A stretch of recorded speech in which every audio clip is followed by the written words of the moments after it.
The human being innately is afraid and apprehensive of change. This is why it's so easy just to follow, to imitate blindly, because then you don't have to feel like you're responsible. You can blame somebody else.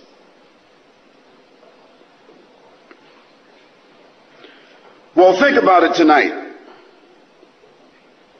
Is our purpose in this world simply to eat and sleep and dress and work and acquire some material things and enjoy ourselves? Well, the hedonists, they will tell you, that is the pleasure seekers, the worldly people who only want to enjoy themselves, who are only concerned about taste and touch and feel and smell and have and possess. Those people who think they have the world in their hands, or that the world is in a cup of brandy, they will tell you that life is only for enjoyment, so enjoy all that you can.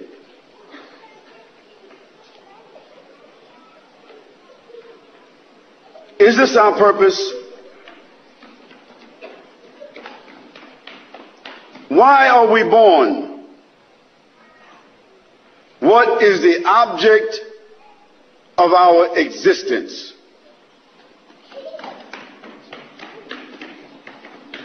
And what is the wisdom behind the creation of man and this tremendous universe?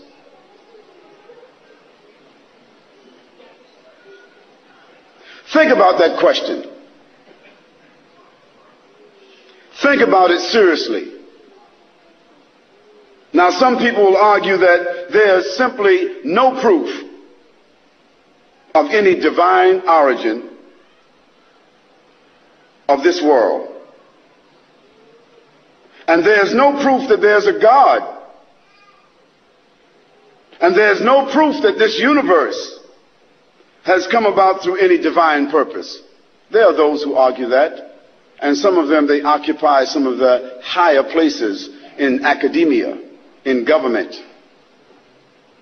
Some of them occupy some of the elite positions in society and in our lives. Some of them are called central personalities, but they themselves are confused. They also have their own frustrations. And I'd like to share a statistic with you. The greatest amount of misery, the greatest amount of suicide, the greatest amount of confusion and disparagement exist among that class of people. So evidently, even they don't have the answers.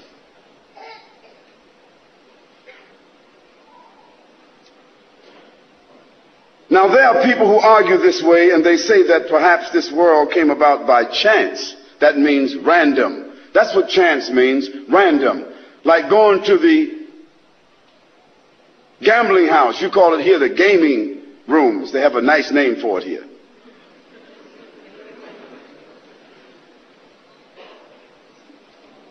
It's a place of immorality. It's a place where you put your life savings on the line. You're trying to get something for nothing. You put your hard-earned money. Sometimes the man doesn't tell his wife, or the wife doesn't tell her husband, and they lose their house and their lives, taking a chance, trying to earn something for nothing. And the government has set it up and supported it with your tax dollars. And you're so foolish that you think that after you gamble for 5 years and you've lost $50,000 or $60,000, that if you win $25,000, you get real happy.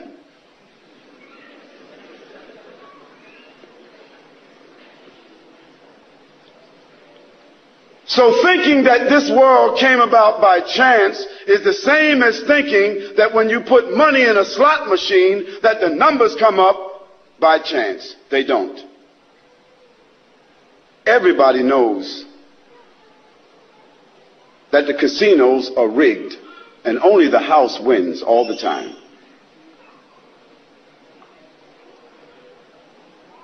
But to think that this world came about in the same way that people gamble, random choice, well, let's put that to a test. This is an example that you can do in your home with your children.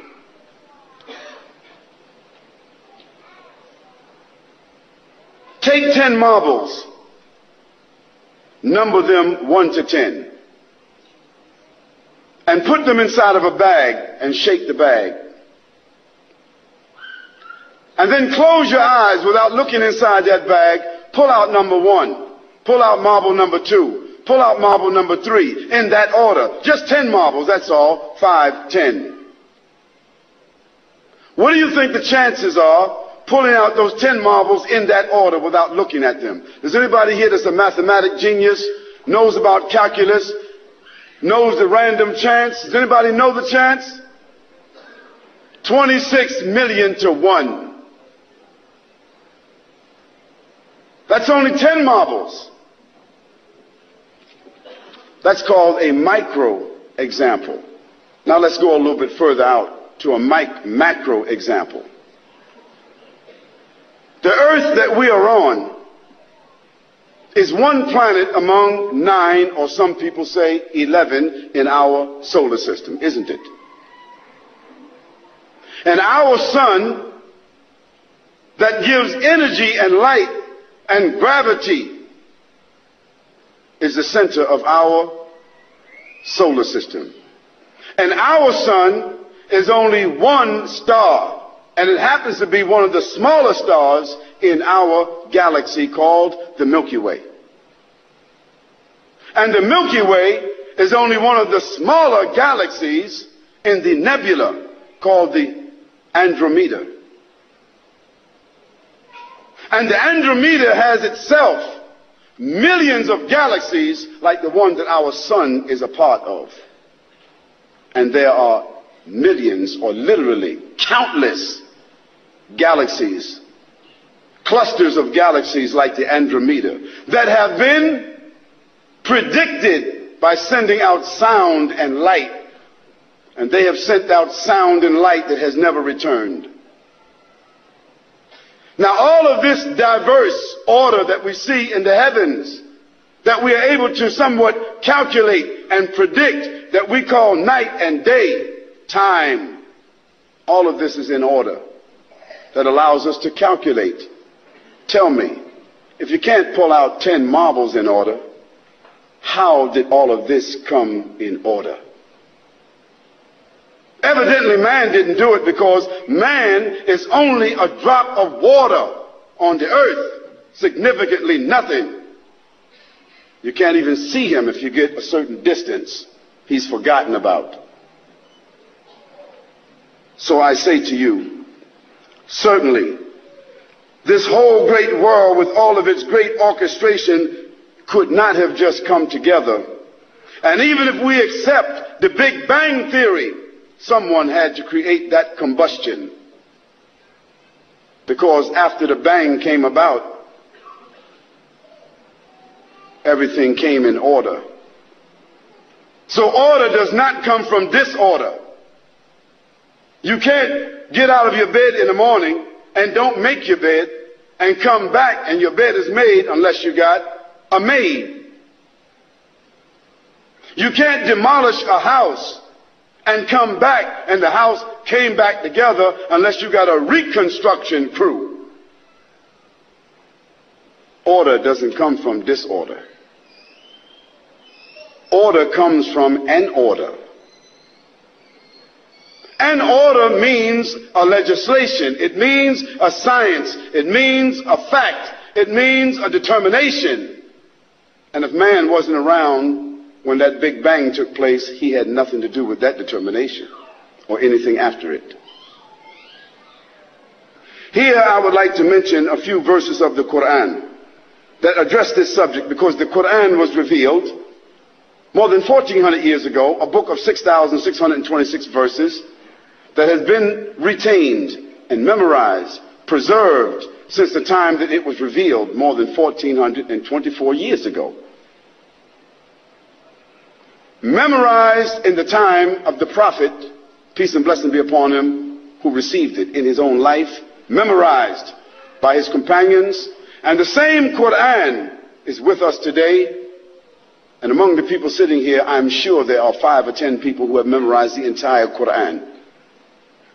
This is the phenomena If Muhammad, peace and blessing be upon him, never left anything else as a proof of his miracle and his prophethood to the world, it would be the Quran.